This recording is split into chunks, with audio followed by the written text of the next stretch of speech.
ஆதியாகமம் 48ஆம் அதிகாரம். ஆதியாகமம் 48ஆம் அதிகாரத்தை 3 பகுதிகளாக பிரிக்கலாம். பகுதி 1, யாக்கோபு யோசேப்பிடம் நினைவு கூர்ந்த செய்திகள். ஆதியாகமம் 48ஆம் அதிகாரம் 1 முதல் 7 வரை. பகுதி 2, யாக்கோபு யோசேப்பின் குமாரரை ஆசீர்வதித்த விதங்கள். ஆதியாகமம் 48, 8 முதல் 20. கவனிக்க, யோசேப்பின் குமாரரை ஆசீர்வதித்த விதம். பகுதி 3, யாக்கோபு யோசேப்புக்கு சொன்ன செய்தியும் கொடுத்த பரிசும். ஆதியாகமம் 48, 21 முதல் 22. பகுதி 1, யாக்கோபு யோசேப்பிடம் நினைவு கூர்ந்த செய்திகள். அவர் என்ன நினைவு கூர்ந்தார்? நம்பர் 1, தேவ தரிசனத்தை நினைவு கூர்ந்தார். ஆதியாகமம் 48ஆம் அதிகாரம் 3ஆம் வசனம், யாக்கோபு யோசேப்பை நோக்கி, சர்வ வல்லமையுள்ள தேவன் கானான் தேசத்தில் உள்ள லூஸ் என்னும் இடத்தில் எனக்கு தரிசனமாகி என்னை ஆசீர்வதித்தார். God's vision. சாவதற்கு முன்னால் யாக்கோபு சொல்லும்படி நேர்ந்து கொண்ட செய்தி, தன் வாழ்க்கையில் மறக்க முடியாத முக்கிய செய்தி, சொல்ல வேண்டிய செய்தியின் சுருக்க தலைப்பு செய்தி, தேவனுடைய தரிசனம். அவர் வாழ்க்கையில் தேவனை சந்தித்த அந்த தேவ தரிசனம் இருக்கிறது. அதுதான் மிக முக்கிய செய்தி, மறக்க முடியாத செய்தி, தவிர்க்க முடியாத செய்தி. அதுதான் அவர் வாழ்க்கையினுடைய திருப்பு முனைக்கு வந்த செய்தி. ஆகையினால் தான் அதை மறக்க முடியவில்லை அவரால். யாக்கோபினுடைய வாழ்க்கையின் திருப்பு முனை எது தெரியுமா?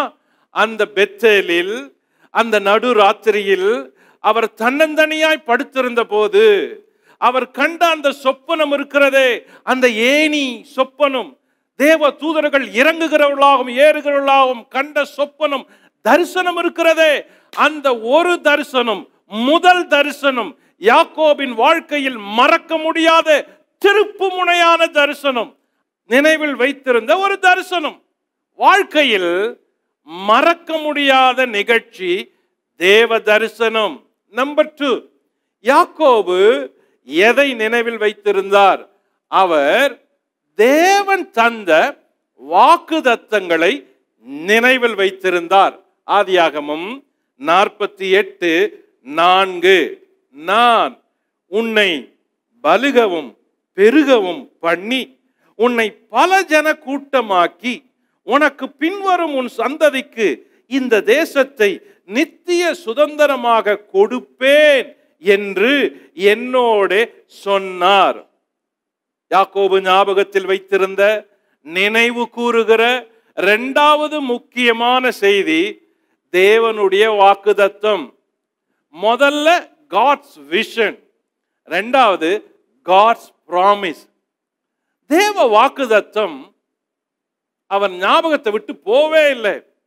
ஒவ்வொரு நாளும் அதை ஞாபகத்தில் நினைச்சிருப்பாரு. ஒவ்வொரு நாளும் இந்த தேசத்தை கொடுப்பேன்னு சொன்னாரு, இந்த தேசத்தை கொடுப்பேன்னு சொன்னாரு, வாக்கு பண்ணாரு, பலுகி பெருகுவேன்னு சொன்னாரு.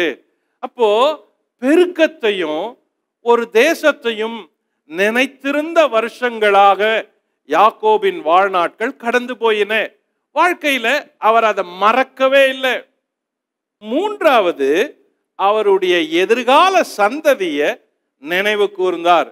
பிள்ளைகளும் பேர பிள்ளைகளையும் நினைவு கூர்ந்தார். ஆதியாகமம் 48, 5, 6. 5ஆம் வசனம் கவனிங்க. நான் உன்னிடத்தில் எகிப்திற்கு வரும் முன்னே உனக்கு எகிப்து தேசத்தில் பிறந்த உன் 2 குமாரரும் என்னுடைய குமாரர், ரூபன் சிமியோன் என்பவர்களைப் போல எப்ராயிமும் மனாசேயும் என்னுடையவர்கள். எதிர்கால சந்ததியான தன்னுடைய சந்ததிக்கு யாக்கோபு சொல்ற செய்தி. மரணப்படுக்கையில முக்கியமான செய்திகளை அவர் பேசுறாரு. இப்போ யோசேப்பு, உனக்கு பிறந்த 2 பிள்ளைங்க மனாசே, எப்ராயிம், அவங்க என் பிள்ளைங்க மாதிரி. என்னுடைய சுதந்திர வீதத்துல அவர்களுக்கு பங்கு உண்டு. இதுக்கு பிறகு உனக்கு எத்தனை பிள்ளைகள் பிறந்தாலும் அது உங்க பிள்ளைங்க அப்படின்னு சொல்றாரு. இங்க அந்த சுதந்திர வீதம் யோசேப்பின் குமாரர்களுக்கு கொடுக்கப்படுகிறது அல்லது சேர்க்கப்படுகிறது. இது மிக முக்கியமான சம்பவம். யாக்கோபு இங்க சொல்ற முக்கியமான காரணங்கள்ல ஒன்று, தன் வாழ்க்கைக்கு பிறகு அவர் செட்டில் பண்ண வேண்டியதை உயிரோடு இருக்கிறப்பவே, உயிர் போறதுக்கு முன்னாடியே இத சொல்றாரு. இந்த சுதந்திர வீதம், இந்த முதற் பேரானுடைய பங்கு வீதம், ரூபன் இல்ல, யோசேப்பு நீதான் அப்படின்றத சொல்றாரு. இதுக்கப்புறம் 4வது அவர் நினைவு கூர்ந்தது தன்னுடைய மனைவி ராகேலை பத்தி நினைவு கூர்ந்தது. ஆதியாகமம் 48:7, நான் பதானை விட்டு வருகையில் கானான் தேசத்தில் எப்பிராத்தாவுக்கு கொஞ்ச தூரம் இருக்கும் பொழுது வழியிலே ராகேல் என் அண்டையிலே மரணம் அடைந்தாள். அவளை அங்கே பெத்லகேம் என்னும் எப்பிராத்தா ஊருக்கு போகிற வழியிலே அடக்கம் பண்ணினேன் என்றான். யாக்கோபு நினைவு கூறுகிற அடுத்த ஒரு நிகழ்ச்சி ராகேல். ஏன் ராகேலை நினைவு கூறணும்? ஏன்னா ரியல் அபிஷியல் ஒய்ஃப் ராகேல் தான். இன்னொரு காரியம், ஆத்தரைஸ்டு ஒய்ஃப் ராகேலுக்கு பிறந்த முதல் சன், முதல் மகன் யோசேப்பு. மீதி மனைவிகளுக்கு பிறந்த பிள்ளைகளும் அந்த இடத்துல வைக்கப்படல. அப்போ இந்த இடத்துல யாக்கோபு நினைவு கூறுகிறது அவருடைய மனைவியின் மரணம். ஒவ்வொருத்தருடைய வாழ்க்கையில மரிப்பதற்கு முன்பு நினைவு கூற வேண்டிய அல்லது சொல்ல வேண்டிய அல்லது யோசிக்க வேண்டிய சில காரணங்கள், சம்பவங்கள், நிகழ்ச்சிகள், தலைப்புகள் உண்டு. மரணப்படுக்கையில் இருக்கிறவங்ககிட்ட பேசி பாருங்க. ஒன்று பயப்படுவாங்க, இல்லை குழம்பி இருப்பாங்க, இல்லை யாருக்கிட்டையுமே பேச மாட்டாங்க, அமைதியா இருப்பாங்க, கண்களை திறந்து கூட பார்க்க மாட்டாங்க. அப்படியே பேசினாலும் அவங்க வீடு சம்பந்தமா, பொருள் சம்பந்தமா, பணம் சம்பந்தமா, நில சம்பந்தமா இவைகளை பத்தி தான் இருக்கும். எந்த பிள்ளைக்கு எதை கொடுக்கலாம், எந்த பெண் பிள்ளைக்கு எதை கொடுக்கணும், இதை பத்தி தான் இருக்கும். ஆனா யாக்கோபுடைய வாழ்க்கையிலிருந்து இறுதி கட்டத்தில் அவர் படுத்திருந்த போது அவர் பேசின காரியங்களில் இருந்து ஒவ்வொரு விசுவாசியும், ஒவ்வொரு கிறிஸ்தவனும் எதை படித்துக் கொள்ள வேண்டும் என்றால் 4 குறிப்புகளை படித்துக் கொள்ள வேண்டும். நம்பர் 1, தேவ தரிசனத்தை நினைக்க வேண்டும் அல்லது மறக்க கூடாது. ஒவ்வொருடைய வாழ்க்கையில விசுவாசியா இருந்து நீங்க மரணத்தை சந்திக்கும் முன்பு நீங்க உங்க வாழ்க்கையில ரொம்ப பெரிதா நினைச்சு சொல்ல வேண்டியது அப்படின்னு ஏதாவது இருந்தா எதை சொல்லணும்? தேவ தரிசனத்தை சொல்லணும். என் வாழ்க்கையில மறக்க முடியாதது அந்த இயேசு என்னை சந்தித்து ரட்சித்ததுதான் என் வாழ்க்கையில திருப்பு முனையாச்சு. அதே போலதான் ஒவ்வொருத்தருடைய வாழ்க்கையிலும் இயேசு சந்தித்து அவர்களை மீட்டாரு பாருங்க. அததான் சாவர வரைக்கும் மறக்க கூடாது. உங்க வாழ்க்கையினுடைய பெரிய திருப்பு முனையே இயேசு கொடுத்த ரட்சிப்பு தான். நீங்க 40 வருஷம் வாழலாம், 60 வருஷம் வாழலாம், 100 வருஷம் வாழலாம், 200 வருஷம் வாழலாம். வாழ்க்கையின் அந்திய காலத்துல உங்க வாழ்க்கை குறிப்புல நீங்க சொல்ல வேண்டிய முக்கிய செய்தி, நீங்கள் சாவதற்கு முன்பு உயிரோடு இருக்கிறவர்களுக்கு சொல்ல வேண்டிய முக்கிய செய்தி, உன் ஆண்டவர் உன்னை எப்படி ரட்சித்தார் என்பதுதான். இயேசுவை நீ எப்படி சந்திச்ச, இயேசு உன்னை எப்படி சந்திச்சாரு, இயேசுவின் தரிசனம், அந்த ரட்சிப்பு, அந்த மீட்பு, அந்த விடுதலை, அந்த பாக்கியமான அனுபவம், அதுதான் உன் வாழ்க்கையில திருப்பு முனை. சாவர வரைக்கும் மறக்க கூடாது தேவ தரிசனத்தை. நம்பர் 2, தேவ வாக்குதத்தம். ஒவ்வொருவருக்கும் தேவன் வாக்கு பண்ணி இருக்கிறார். அந்த வாக்குதத்தத்தை மறக்க கூடாது. சாகிற வரைக்கும் அந்த வாக்குதத்தத்தை மறக்க கூடாது. உன் ஆண்டவர் உனக்கு என்ன சொன்னாரு? உன் ஆண்டவர் உன் வாழ்க்கையை குறித்து என்ன திட்டம் வச்சிருந்தாரு? என் மகளை நான் ரட்சித்தேன், மீட்டேன், அவளை வாழ வச்சேன், அவள் வாழ்கிற வாழ்க்கையில இதெல்லாம் எனக்கு செய்யணும், செய்வா அப்படின்ற ஒரு நோக்கம், திட்டத்தை வச்சாருல்ல.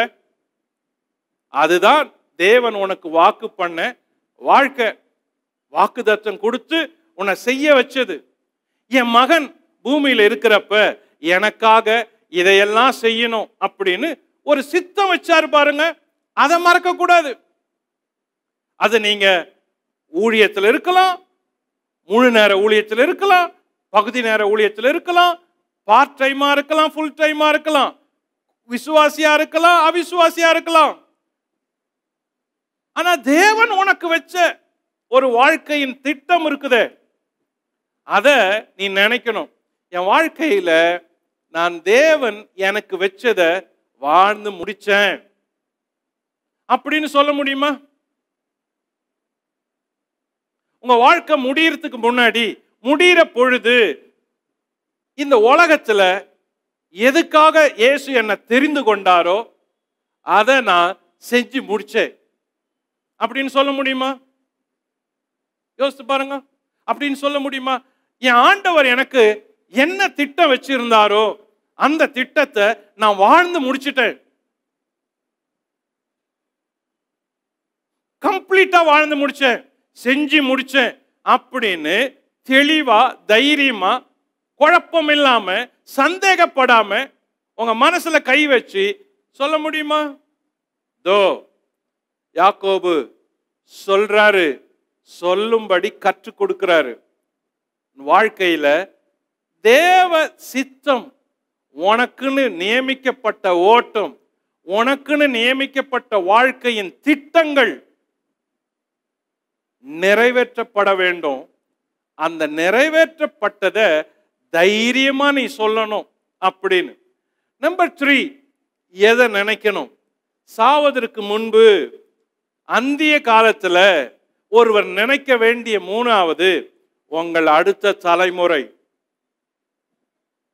உங்களுடைய அடுத்த தலைமுறை எப்படி இருக்கணும், என்ன செய்யணும், உங்க பிள்ளைங்க, பேர பிள்ளைங்க, அவங்க பிள்ளைகள், உங்க அடுத்த தலைமுறை எப்படி இருக்கணும் என்பதுல உங்களுக்கு நினைவு இருக்கணும், சிந்தை இருக்கணும், யோசனை இருக்கணும், விருப்பம் இருக்கணும். மரிப்பதற்கு முன்பு உன்னுடைய அடுத்த தலைமுறைய நீ ஆசீர்வாதமா வைத்து விட்டு போகணும். இல்லைன்னா திருப்தியை கொடுக்காது. கம்ப்ளீட் லைஃப் இதோட சேர்ந்தது. நான் ஓடின வாழ்க்கையை முடிச்சிட்டு அடுத்த வாழ்க்கைய என்னுடைய பிள்ளைகளுக்கும் பேர பிள்ளைகளுக்கும் கொடுக்கிறேன் என்பதை யாக்கோபு இங்க பேசுறாரு. சோ நாமும் அதை செய்ய வேண்டியவங்களா இருக்கிறோம். நித்தியத்தை நோக்கி பயணிக்கிறவங்களுக்கு லட்சியம் என்ன? வெறும் பரலோகம் போயிட்டு சேர்ந்துருவோம் அப்படின்றது தான் ரொம்ப நினைக்கிறோம். ரொம்ப பேர் பாருங்க, சுவிசேஷம் சொல்லபடி போறோம்ல, காஸ்பல் மினிஸ்ட்ரிக்கு போறோம், காஸ்பல்ல சொல்றோம். எப்படி சொல்றோம்னா, பாருங்க, இயேசு தான் உண்மையான தெய்வம், மற்றதெல்லாம் போய், இயேசுவை ஏற்றுக்கொள், இல்லாட்டி நரகம் போயிடுவ. இயேசுவை ஏற்றுக்கொண்டால் பரலோகம் போவீங்க. அப்படிதான் சொல்றோம். அது உண்மை. ஆனா நீ பரலோகம் போறதுக்கு முன்பு பூமியில செய்ய வேண்டிய வேலை அப்படின்னு சிலது இருக்கிறது. அதுல ஒண்ணு, உன்னுடைய அடுத்த தலைமுறைய ஆண்டவருக்கு ஆதாயப்படுத்தி விட்டு போகணும். உங்க பிள்ளைங்களை வளர்த்தீங்க, படிக்க வச்சுங்க, நல்லா வளர்ந்துட்டாங்க, பட்டதாரிகள் ஆனாங்க, பதவியில உட்கார்ந்துட்டாங்க, பணம் சம்பாதிக்கிறாங்க. இந்த சந்தோஷம் மட்டும் போதாது, போதாது. இதுவல்ல திருப்தி. உங்க கண்கள் மூடுவதற்கு முன்பு உங்க பிள்ளைகள் தேவனுடைய வாக்குத்தத்தத்தை, தேவன் உனக்கு சொன்ன தரிசனம், தேவன் உனக்கு சொன்ன வாக்குத்தத்தம், இவைகளை உங்க பிள்ளைகளுக்கு நீங்க கடத்தி விட்டு போகணும். அதை வாங்கக்கூடிய இடத்துல பிள்ளைங்க இருக்கணும். தோ யாக்கோபு கண் எதிரவே யோசேப்பு நிற்கிறான். யாக்கோபின் கண்கள் மூட போகிறது. அவர் கண்ணை மூடுறதுக்கு முன்னாடி மாம்ச கண்ணு பார்க்கல, இருதய கண்கள் பேசுது, பார்க்குது. சொல்றாரு, உங்களை என்ன பார்க்க முடியல, ஆனாலும் நான் சொல்றேன். அப்போ மரிக்கிறதுக்கு முன்னாடி ஒரு மனுஷன் எதை நினைவு கூறணும், என்ன செய்யணும், என்ன சொல்லணும் என்பது ரொம்ப முக்கியம். நம்பர் 4, தேவன் தந்த மனைவி அல்லது கணவனை நினைக்கணும். ஏன் யாக்கோபு இப்போ தன்னுடைய மனைவியான ராகேல நினைக்கிறாரு? மனைவியான ராகேல நினைச்சு அவளுடைய மரணம், அவளுடைய அடக்கத்தை நினைவு கூர்றாரு. ஒருவேளை உயிரோட ராகேல் இருந்திருந்தாலும் பக்கத்துல இருந்து பேசியிருப்பா. ஆனா சாவதற்கு முன்பு ஒரு புருஷன் தன் மனைவியை நினைவு கூறுகிறான். அதுதான் உண்மையான அன்பு. வாழ்க்கையில கணவனுக்கு மனைவியும் மனைவிக்கு கணவனும் ரொம்ப முக்கியமான இடத்துல இருக்கிறவங்க. வேற யாரும் அந்த இடத்துல வரவே முடியாது. அதுக்கு என யாருமே கிடையாது. ஈடு யாரையும் வைக்க முடியாது, சப்ஸ்டிட்யூட்டை வைக்க முடியாது, ஆல்டர்னேட்டிவ் வைக்கவே முடியாது. சாவதற்கு முன்பு ஒரு புருஷன் தன்னுடைய மனைவியை நினைவு கூற வேண்டி இருக்கிறது. ஒரு மனைவி தன் புருஷனை நினைவு கூற வேண்டியது இருக்கிறது. ஏன்னா அவர்கள் வாழ்க்கையில் முக்கியமான பங்கு வகிக்கிறவர்கள், முக்கியமான இடத்தை வகிக்கிறவங்க. அவங்கள நினைக்காம சாவே கூடாது. புருஷனா இருந்தா நீ சாகும் பொழுது உன் மனைவியை நினைக்காம சாவே கூடாது. மனைவியா இருந்தா உன் புருஷனை நினைக்காம சாவே கூடாது. ஏன் தெரியுமா? அது தேவ திட்டம். கணவனும் மனைவியும் சேர்ந்து பூமியில ஒரு தேவ திட்டத்தை உருவாக்குவதற்கு உழைத்தவர்கள். ஆகவே அவர்களை மறக்கவே முடியாது, மறக்க கூடாது. சாவதற்கு முன்பு ஒவ்வொருவரும் நினைவு கூற வேண்டியவைகள் இவைகள். ரொம்ப ஈஸியா நினைச்சிடறோம்ல, புருஷன் மனைவி அப்படின்னு. இல்ல, தேவ திட்டம் பூமியில ஒரு புருஷனோடும் மனைவியோடும் இணைத்து நிறைவேறுகிறது. இயேசு பூமிக்கு வரும் பொழுது தேவ திட்டம் அது. அந்த திட்டத்தை யோசேப்பும் மரியாளும் இணைத்தே நிறைவேற்றுகிறார்கள். இயேசுவுக்கு முன்பு யோவான் ஸ்நானகன் வருவது தேவ திட்டம். அந்த தேவ திட்டத்தை சகரியாலும் எலிசபெத்தும் இணைந்தே நிறைவேற்றுகிறார்கள். அப்போ பூமியில தேவ திட்டம் சிங்களா நடக்காது. தேவ திட்டத்தை நிறைவேற்றுறதுக்கு தான் கர்த்தர் உனக்கு துணையை கொடுத்திருக்கிறாரு. தேவ திட்டத்தை நிறைவேற்றி முடிக்கிறதுக்கு உதவிகரமா கொடுத்திருக்கிறாரு. சாகும் பொழுது அதை நினைக்கணும், நினைவு கூறணும். நன்றியோட, விசுவாசத்தோட, அன்போட, நன்றி உணர்வோட, பாச உணர்வோட, தேவ சிந்தையோட, தெய்வீக திட்டத்தோட, மன திருப்தியோட நினைவு கூற வேண்டி இருக்கிறது. நினைவு கூற வேண்டி இருக்கிறது. ரொம்ப வீட்டில் இதன் முக்கியத்துவம் தெரியல.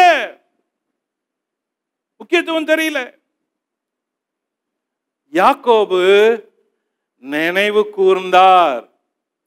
இதுதான் இந்த முதல் பகுதியில் இருக்கிற செய்தி. இதோடு கூட இந்த 12 கோத்திரங்களில் இருக்கிற அந்த எண் இருக்கிறதே, அதுவும் ரொம்ப முக்கியமா இருக்குது. இப்போ வெளியே குறிப்புக்கு வருவோம். யாக்கோபின் பிள்ளைகளின் முக்கியத்துவம். இங்க ஒரு குறிப்பு 1 என்னன்னு பார்ப்போம். ரூபன் சிமியோன் என்பவர்களைப் போல எப்ராயிம் மனாசேயும் என்னுடையவர்கள். அதான் சொல்றாரு. 48:5 வாசிப்போம். நான் உன்னிடத்தில் எகிப்துக்கு வரும் முன்னே உனக்கு எகிப்து தேசத்தில் பிறந்த உன் 2 குமாரரும் என்னுடைய குமாரர். ரூபன் சிமியோன் என்பவர்களைப் போல எப்பிராயும் மனாசேயும் என்னுடையவர்கள். இவர்களுக்கு பின் நீ பெரும் பிள்ளைகள் உன்னுடையவர்கள். அவர்கள் தங்கள் தங்கள் சகோதரருடைய பெயரால் அழைக்கப்பட்டு அவர்களுக்குரிய சுதந்திரத்தில் பங்கு பெறுவார்கள். ஓகே, கவனிங்கள். ரூபன் சிமியோன் என்பவர்களைப் போல மனாசேயும் எப்பிராயும் என்னுடையவர்கள். மனாசே எப்பிராயும் யோசேப்பின் 2 மகன்கள். பழைய ஏற்பாட்டில் கோத்திர பிதாக்கள் பட்டியலில் யோசேப்புக்கு பதில் யோசேப்பின் பிள்ளைகளான எப்பிராயும் மனாசே இருவரும் சேர்க்கப்பட்டனர்.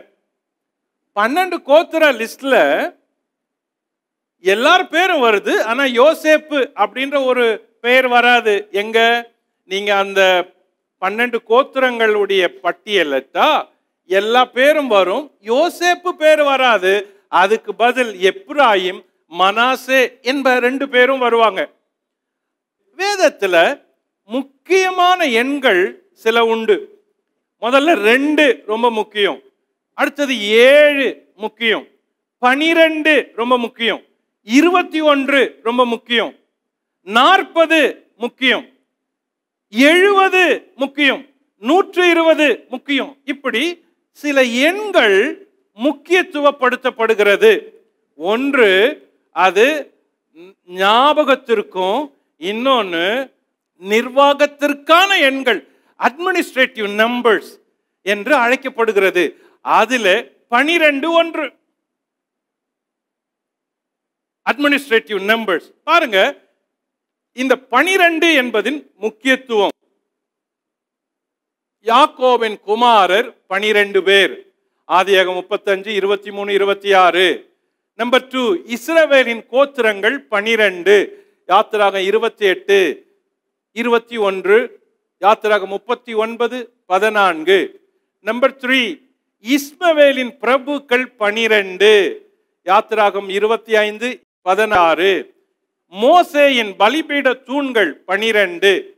யாத்திராகமம் 24, 4. நம்பர் 5, ஆசரிப்பு கூடாரத்தில் வைக்கப்பட்ட அப்பம் 12. லேவியராகமம் 24, 5.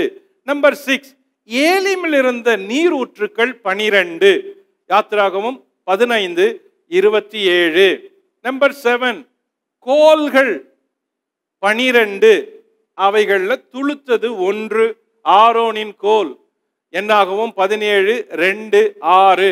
நம்பர் 8, பிரதான ஆசாரியன் மார்பக பதக்கத்தில் பதிக்கப்பட்ட கற்கள் 12. யாத்திராகமம் 39, 14. நம்பர் 9, கானானை வேவு பார்த்தவர்கள் 12. என்னாகவும் 13, 1-16. நம்பர் 10, ஆசாரியர் பட்டணங்கள் 12. யோசுவா 21, 7. நம்பர் 11, யோர்தானில் நடப்பட்ட கற்கள் 12. யோசுவா 4, 9. நம்பர் 12, சாலமோனின் ஆட்சியில் இருந்த மணியக்காரர்கள் 12. 1 ராஜாக்கள் 4, 7. நம்பர் 13, சாலமோனின் சிங்காசனத்தில் இருந்த சிங்கங்கள் 12. 1 ராஜாக்கள் 10, 20. நம்பர் 14, சாலமோனின் சிங்காசனத்தில் இருந்த ரிஷபம் 12. 1 ராஜாக்கள் 7, 44. நம்பர் 15, எலியா கட்டின பலிபீட கற்கள் 12. 1 31. நம்பர் 16, எலிசா ஓட்டின ஏர் 12வது ஏர் 12, 1 ராஜாக்கள் 19:19. நம்பர் 17, எசேக்கியேலுக்கு தரிசனத்தில் காண்பிக்கப்பட்ட முழம் 12, எசேக்கியேல் 43:16. நம்பர் 18, இயேசுவின் அப்போஸ்தலர்கள் 12 பேர், மத்தேயு 10:2-5. நம்பர் 19, அற்புதத்தில் அவர்கள் துணிக்கைகளாக எடுத்த கூடைகள் 12, மத்தேயு 14:20, மார்க்கு 6:43. நம்பர் 20, நட்சத்திரங்கள் 12, வெளிப்படுத்தல் 12:1. வெளிப்படுத்தல்ல வர தூதர்கள், வெளிப்படுத்தல் 21:13. நம்பர் 22, நாமங்கள் 12, வெளிப்படுத்தல் 21:14.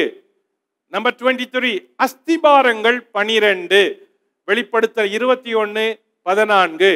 24, முத்துக்கள் 12, வெளிப்படுத்தல் 21:21. 25, பகலுக்கு மணி நேரம் 12, ஆண்டுக்கு மாதங்கள் 12. இந்த எல்லா 12களையும் நீங்க கவனிச்சா இது எல்லாமே அட்மினிஸ்ட்ரேட்டிவ் மார்க்கபிள் நம்பர்ஸ். அப்போ யாக்கோபு எதிர்காலத்துல ஒரு தேசம் வரப்போகுது என்ற விசுவாசத்துல முன்கூட்டியே அவர் இந்த அட்மினிஸ்ட்ரேட்டிவ் நம்பர் எல்லாத்தையும் அரேஞ்ச் பண்ணி யாருக்கு பங்கு, சுதந்திர வீதம், ஆசீர்வாதம் யாரெல்லாம் அதுல இருக்கணும் என்பதை பட்டியலிட்டு அவர் முன்கூட்டியே யோசிக்கிறாரு. அவன் இருதயம் சரியில்லைன்னா, அவன் நேசிக்கப்படும்படி இல்லைன்னா, தேவனால் அன்பு கூறும்படி இல்லைன்னா தேவன் அவனை தேர்ந்தெடுக்கிறது இல்லை.